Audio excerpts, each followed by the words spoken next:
Bu, untuk meminimalisir daripada mungkin biaya tinggi terhadap pelaksanaan Pilkades ya Bu ya, tentunya itu kan ada beberapa catatan, artinya ke depan mungkin para kades ini boleh disinyalir mengembalikan modal gitu. Ini gimana nih Bu untuk kalau itu pribadi sendiri ya Pak ya. Jadi sebetulnya kalau warga menyetujui kalau dengan Pilkades ini ya Pak ya, ini 40 kades yang ada di Cilacap ya baru dilantik. Itu kalau dia orang itu betul-betul orang itu care, betul-betul itu dia mengayomin masyarakatnya, warganya, tidak terlalu biaya banyak. Tetapi memang kita harus sudah mulai sudah pinter-pinter lah masyarakat sekarang. Aku milih itu, tapi karena orang itu bisa dipercaya sebagai panutan orang tua di dalam masyarakat, itu aja.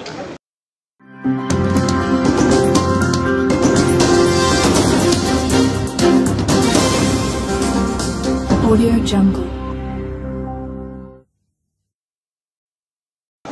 Bu, pesan terhadap para kades ini Bu, biar tidak Terjerat hukum bermasalah. Terima kasih. Assalamualaikum warahmatullahi wabarakatuh.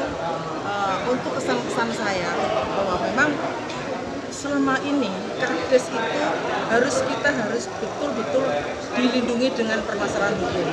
Karena para kades ini banyak yang belum tahu masalah administrasi, masalah desa.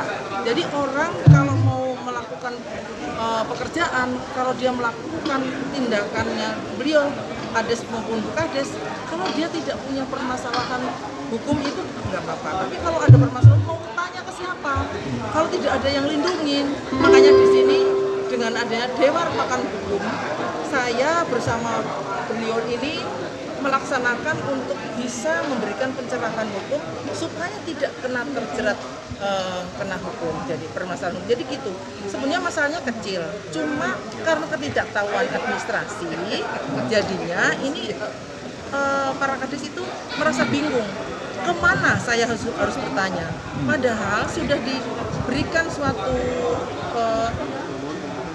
untuk masing-masing kabupaten itu ada kejaksaan, ada kepolisian, ada inspektorat, ada Ibermades, dan ada ketua Papdesi kabupaten masing-masing. Itu bisa untuk memberikan wadah, bisa menanyakan hal segala sesuatu pelaksanaan pada dana-dana anggaran desa maupun dana desa maupun lingkungan, masalah tanah itu yang riskan. Makanya kades-kades ini merasa saya harus kemana sih? Saya harus bagaimana sih? Nah, disinilah kita punya tujuan untuk bisa melindungi para kades yang bisa untuk kedepannya itu lebih cerah, lebih jalan, tidak takut melaksanakan pembangunannya, tidak akan takut. Karena kalau kita melaksanakan pembangunan sudah dengan adanya kerjasama atau sudah menanyakan kepada ahlinya, ada pendampingan, itu rasanya para kades itu tenang. Jadi inilah yang dibutuhkan para kades, makanya kita dengan Ketua Papdesi Kabupaten Cilacap, Pak Kusnadi itu membuat wacana seperti itu supaya dari kades-kades mengerti. Kita sebenarnya kepengen lagi lebih panjang, tetapi waktu kita masih ada yang kegiatan lain kali kita akan memperdalam lagi supaya nanti bisa per kelompok, bisa koordinasi per kelompok apa permasalahannya. Jadi di sinilah Pak, saya juga orang Cilacap, asli Cilacap, saya akan kembali ke Cilacap, bisa mengetahui situasi Cilacap, keadaan Cilacap. Saya bangga dengan Cilacap.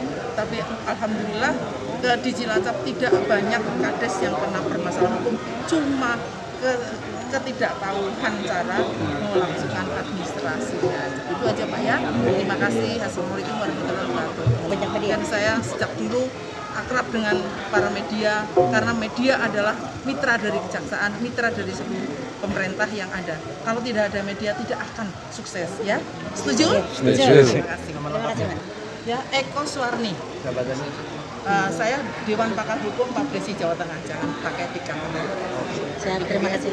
Ya. Terima kasih Bu.